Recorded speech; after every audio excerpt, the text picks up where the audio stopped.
الشمع هركفوني كم جرت خبجمتوتا داوتوتا وليف تي في را هدو زاخناف كندي فنسم برانجينيا هدو الجنان سبون تحمدي موتومان إثيوبيا دابيلي تمسيتوتا مسوما ولين هججوف مرنو قباچو إبسيتي جرا ministeera pilaanii fi misoomaa Dr. Fitsum Asaffaan dhaabbilee deeggartoota misoomaa waliin marii waloo taasisaniiti jiru. Itoophiyaan yeroo dhiyoo as guddina olaanaa galmeessaa jiraachuu Dr. Fitsum kaasaniiti jiru. Dhimmoota mootummaan xiyyeeffannoo itti laatee fi ga'ee dhaabbilee misoomaa hojiiwwan kanneen deeggaruu keessatti qaban irratti xiyyeeffatee hojjechaa jiraachuu ragaan ministeera pilaanii fi misoomaarraatii argame ni mul'isa. Galmoota misoomaa milkeessuuf mootummaan dhaabbilee misoomaa waliin qindoominaan hojjechaa jiraachuu fi murannoo qabaachuu isaatis kaasaniiti jiru. Barakum lama fi khuda jahatti oomisha bunaa toonii miiliyoona takka tuqaa afur walitti qabuun galii doolaara biliyoona 2.5 ol argachuuf karoorfamuu biiroon qonnaa Oromiyaa beeksiseeti jira. Dinagdee cimaa ijaaruun qonna biyyaa ammayyeessuu alergii guddisuu kan gaafatu ta'uunis ibsameeti jira. Guddina dinagdee biyya tokkoof murteessaa kan ta'e damee qonnaa saffisaan qulqullinaa fi baay'inaan ammayyeessuun jiruu fi jireenya qotee bulaa jijjiiruun oomishaalee galii argamsiisan irratti xiyyeeffannaan hojjechuun barbaachisaa ta'uu biiroon qonnaa Oromiyaa beeksiseeti jira. Mootummaan naannoo Oromiyaa oomishaalee lafee duwidaa dinagdee biyyaa ta'an kan alatti ergamuun sharafa alaa argamsiisan kanneen akka bunaa, abukaadoo, baala shaayii irratti xiyyeeffannaa addaa kanneen hojjechaa jiraachuu itti aanaan hoogganaa fi itti gaafatamaan damee misooma bunaa fi muduraa obbo Muhammad Saanii Amiin ibsaniiti jiru. Lafti hektaara miiliyoona 2.5 ol oomisha bunaan uwwifameera. Bara 2015 oomisha toonii miiliyoona takka ol walitti qabame keessaa tooniin 350 gara alaatti ergamuu kaasaniiti jiru. Galii buna alatti ergamerraa argame doolaara biliyoona takka tuqaa 8 keessaa parsantiin 70 kan naannoo Oromiyaa ta'us dubbataniiti jiru. Bara 2016tti oomisha toonii miiliyoona takka tuqaa 4 walitti qabuun galii doolaara biliyoona 2.5 ol argachuuf karoorfamuu kaasaniiti jiru. Akkasumas bara oomisha 2015 abukaadoo toonii 1,000 sassaabuun gara alaatti ergamerraa galiin doolaarri miiliyoonni 3 ol argamus dubbataniiti jiru.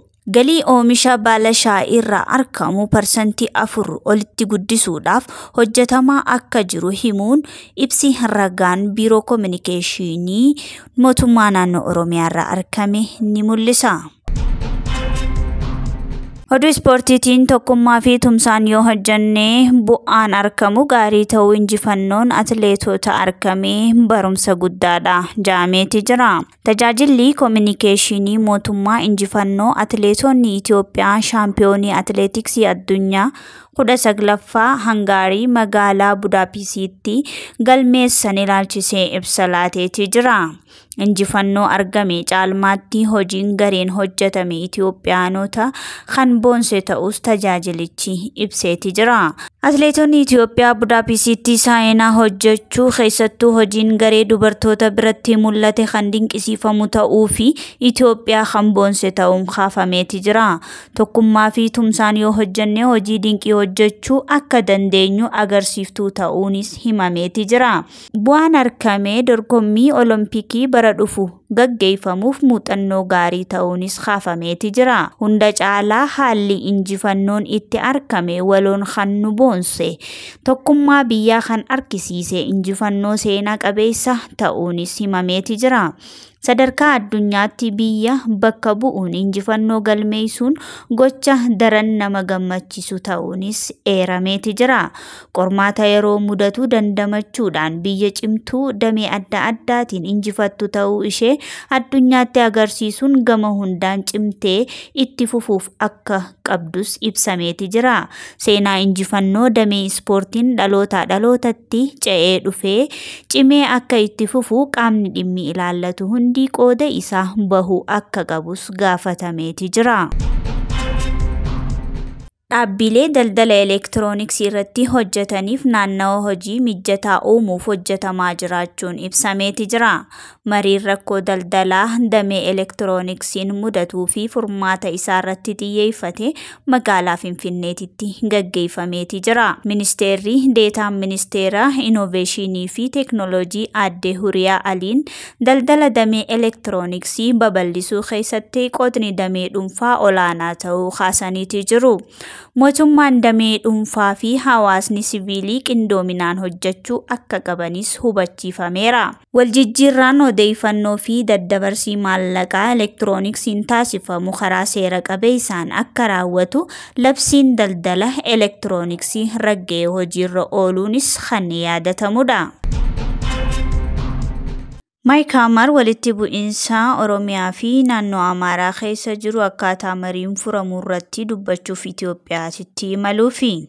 Gaanfa Afrikaatti ergamaan addaa Ameerikaa kan ta'an Maayik Hammar walitti bu'iinsaawwan naannolee Oromiyaa fi Amaaraa keessatti deemaa jiran mariin akkaataan furamuu danda'u irratti dubbachuuf gara Itoophiyaatti imaluuf jiru. Ergamaan addaa kun akka lakkoofsa Itoophiyaa wiixata hagayya 22/2015 irraa kaasee hanga qaammee 3/2015tti Keeniyaa fi Itoophiyaatti guyyoota 10 akka turan ministeerri dhimma alaa Ameerikaa beeksiseeti jira. Turtii isaa Itoophiyaatti taasisuun adda durummaan dhimmoonni kaasu keessaa walitti bu'iinsaawwan naannolee Oromiyaa fi naannoo Amaaraa gaggeeffamaa jiran karaa nagaatiin furmaata akkaataa argachuu danda'u irratti aangoota dhimmi ilaallatu waliin ni mari'atu jaameeti jira.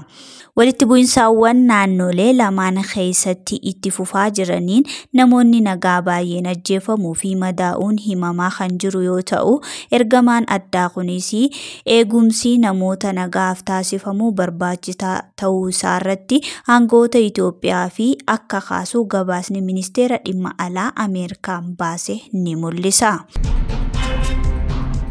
Oduu biyya ollaatiin hoogganaan waraana biyyaalessaa Suudaan erga waraanni eegalee yeroo jalqabaatiif Masriitti imalanii.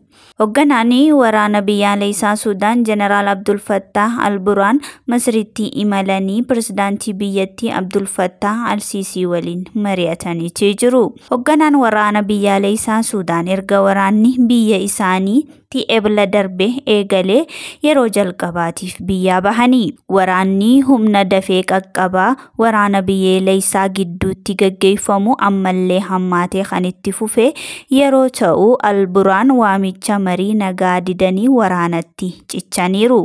Pirezidaantiin Masrii waraana kana keessatti kan Burhaaniin deeggaran marii nagaa akka milkeessu yaalii gochuutti jiru.